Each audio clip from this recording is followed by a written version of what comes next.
Yun guys, ito yung mga palay ko na naimba ko noon para ipabilad sa mga kaibigan, kapatid at pamangkin. Ayan, sabi ko na magbilad ng palay. Almost 40 sacks or 50 sacks yan ang binilad na yan that time. Dahil ito yung panahon na may problema ang buong bansa guys. Alam nyo na kung ano yun. Sabi ko, bilad nyo yung palay dyan sa Pilipinas para maibigay natin sa mga kabarangay natin. Ayan, at yun naman, at wala naman silang gawa at kumilos naman sila agad pagkasabi natin. Siyempre pinag-usapan na namin din ng mag-asawa na magtulong din sa kabarangay. Ayun guys, at ginawa din ng mga kasamahan ko or kapatid.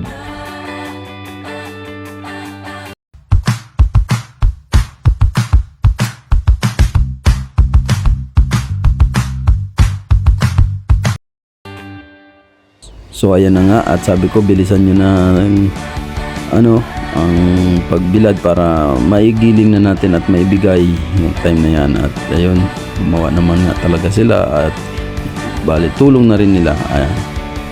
At dyan na rin na inimbak ko yung palay na yan sa gilingan at dyan na rin yan igigiling.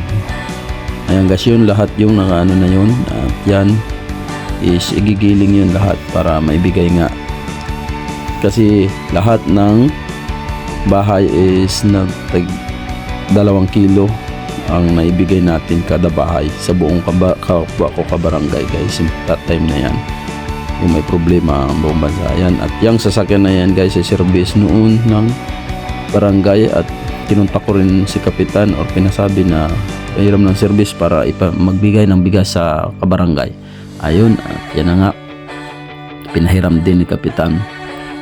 Siyempre, ayun, at pinagtulungan ng mga kapatid kong babae, ate, ayan, pamangkin na ng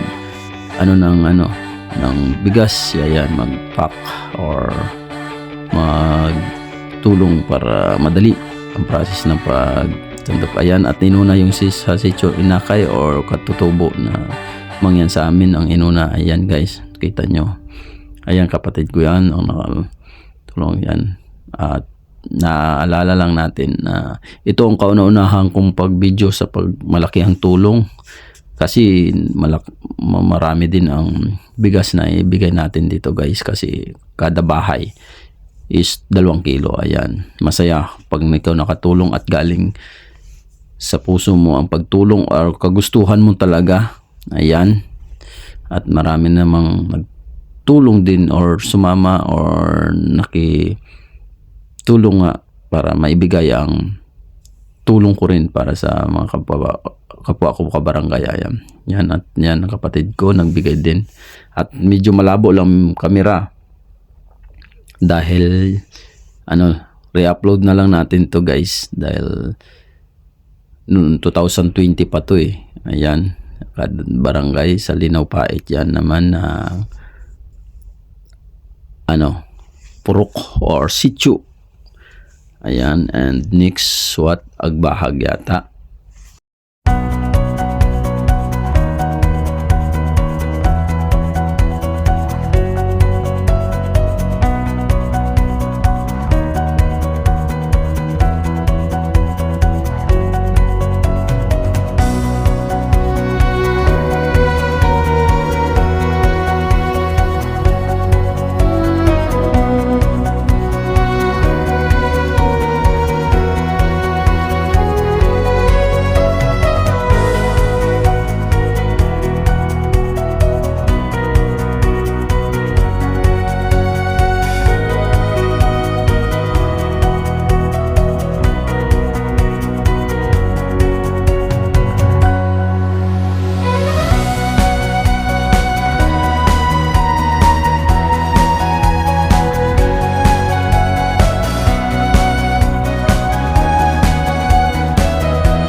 At ayan, maraming salamat tropa, pamangkin and kapatid and barangay official. Again, Barikis, I'm out.